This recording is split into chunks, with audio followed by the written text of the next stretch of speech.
നിറമില്ലാത്ത ലോകത്ത് നിറം ചേർക്കാത്തൊരു നേരു ചൊല്ലാം. നിറ കണ്ടാൽ ഒരു കഥ പറയാം. മാറാല കെട്ടിയ പഴങ്കഥ താളിൽ കാലമൊളിപ്പിച്ച കഥ പറയാം.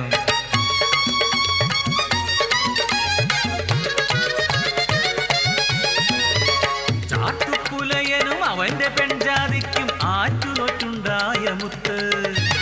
അടിയാളക്കുടിയിലെ മാണിക്യം പോലെ സുന്ദരിയായൊരു പെൺകിടാവ്.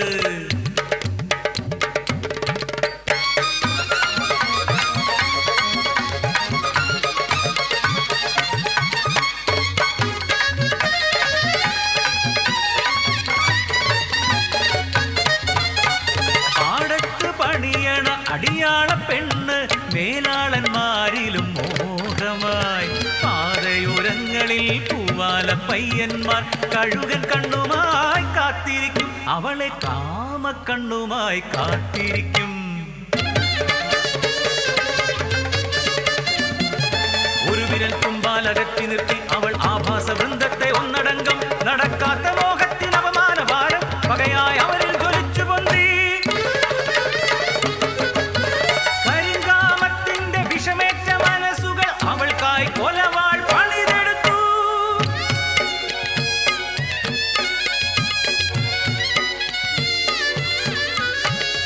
അടിയാള പെണ്ണിന് പുലയാട്ടു ദോഷം കാതിലും നാക്കിലും അതാളിപ്പടർന്നു.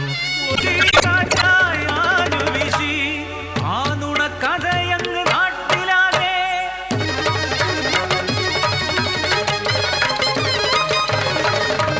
നാലു തുറക്കാരും തമ്പുരാനും മേലെ കാവിൽ ഒത്തുചേർന്നു. കാവുകൂട്ടം കൂടി ശിക്ഷ വിധിച്ചു. പുലയാട്ടു ദോഷം പറ്റിയ പെണ്ണ് മലദൈവത്തിന് കുരുതി മൃഗം.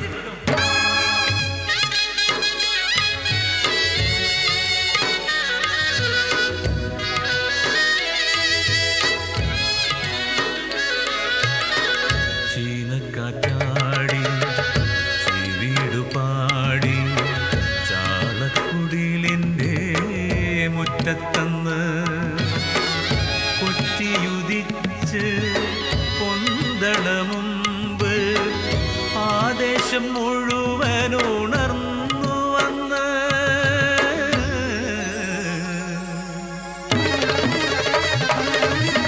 മലദൈവക്കാവിലെ ബലിത്തറയിൽ കോടി മുണ്ടൊടുത്തു നിന്നു പെണ്ണ്. മലദൈവത്തെ മനസ്സിൽ ധ്യാനിച്ച് കരിങ്കല്ല് പോലവൾ ഉറച്ചു നിന്നു. തുള്ളി ഉറഞ്ഞെത്തി കോമരവും ചോരയിൽ മുങ്ങിയ പള്ളിവാളും അപവാദത്തിന്റെ ഫലിക്കല്ലിൽ മിണം ചിന്തി പാവമാ പെണ്ണ് യാത്രയായി.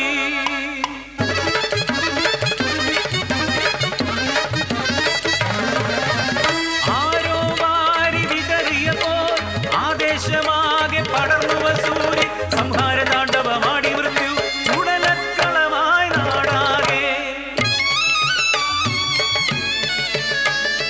പ്രാണഭയം പൂണ്ട ജനങ്ങളെല്ലാം മേലെ കാവിൽ ഒത്തുകൂടി മലങ്കാരി അമ്മയെ വിളിച്ചു കേണു. അശരീരി വാക്യം ഉയർന്നു വാനിൽ. നീലിക്ക് ശ്രീകോവിൽ പണിത് പെണ്ണിന് ഇരിപ്പിടമേകുക.